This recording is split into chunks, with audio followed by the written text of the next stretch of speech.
la nouvelle Tesla Model Y 2025 qu'on attendait déjà depuis quelques années. Ouais. Et du coup, l'idée avec Robin aujourd'hui, ça va être de comprendre un peu les différences. Ouais, exactement. Un design qui tranche un peu enfin avec les codes plutôt consensuels de la marque. Hein. C'est vrai que on avait un peu un design assez simple, sobre. Là, on a vraiment une identité propre au Tesla Model Y. Vraiment, ça s'affirme. Donc, avec ce bandeau lumineux façon Cybertruck ou Cybercab. C'est comme vous voulez. Hein, voilà. Donc, moi, je trouve, personnellement, je trouve que c'est un beau restylage. Ils sont pas allés simplement dans la petite retouche cosmétique. Ils ont vraiment fait un pas en avant. Deuxième nouveauté, et pas des moindres, on l'attendait, on est sur une nouveauté plus technologique, c'est la caméra à l'avant. Alors pourquoi on l'attendait à ce point-là? Parce que, qu'est-ce que ça va changer?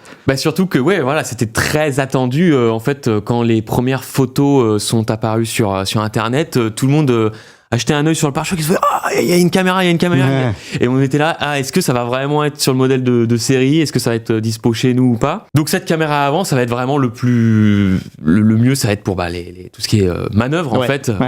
Et avec une caméra qui était sur le pare-brise, compliqué. Là, on va pouvoir vraiment éviter de se prendre des petits obstacles devant le pare-choc, donc c'est plutôt pas mal. On va parler d'insonorisation. Alors. J'ai les petites stats du communiqué de presse. J'adore les chiffres. Voilà, évidemment, c'est selon Tesla, moins 22% de bruit de la route, quand on roule, et en plus de l'insonorisation, on va dire acoustique, on peut entre guillemets parler de l'insonorisation plutôt thermique, on va dire.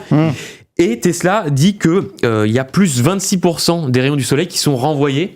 Et donc Tesla a retravaillé ça. Donc évidemment, on n'a pas pu l'essayer pour l'instant en vrai. Donc à confirmer dans un premier essai. Mais en tout cas, sur le papier, il y a quand même un bon progrès sur l'insonorisation thermique et acoustique. On va passer à l'intérieur du véhicule dans l'habitacle. On sait que l'habitacle a été retravaillé avec maintenant un petit écran à l'arrière pour les passagers arrière. Alors, qu'est-ce que ça va permettre de faire tout ça ?